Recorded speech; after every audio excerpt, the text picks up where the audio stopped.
Google is changing the game with what happens to your digital life when you die. Welcome to Digits. I'm Simon Constable. Geoff Fowler has this story, and he joins us now from San Francisco.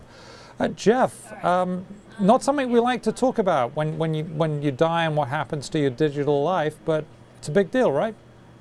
Right. Everybody's going to have to deal with it at some point. And we have a lot of traditions and laws that deal with what happens to your physical assets when you die, but the law really hasn't caught up with what happens to your digital assets, your Facebook account, your Gmail, all the stuff you store up in the cloud. Up until recently, pretty much every internet company has kind of dealt with this differently.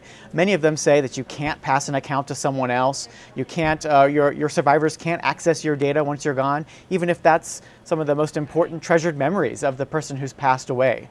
But today, Google announced that they're trying a new solution in this. And for all of the users of Gmail and Google Plus and Picasa and YouTube, they have a new dashboard that allows you to go in before you pass away and determine what you want to happen to your data.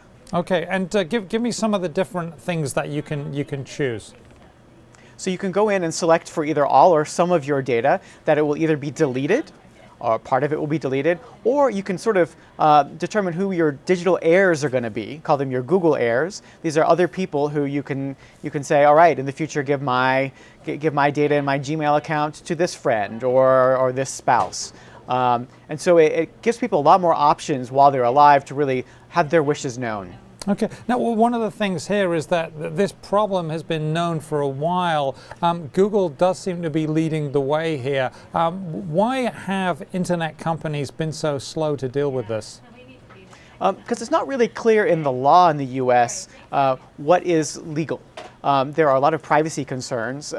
Privacy law in the US, ironically, while it's designed to protect the living, has also been used to protect the dead. And one of the questions that a lot of these services have faced is, well, what if the person who's passed away didn't want their data, their emails seen by a relative or a spouse after they're gone? And in many cases, there may be a good reason for that. But at the same time, the laws have made it really complicated for people to even leave in their will what they want to happen to their data or their accounts. So Google is sort of trying a new approach towards saying, like, well, let's ask people before they die.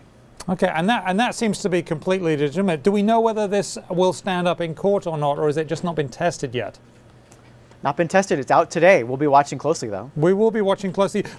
Geoff, based on your experience covering the tech sector and talking to people, do you think other companies will follow this route, or will they wait and see if it's okay and then follow?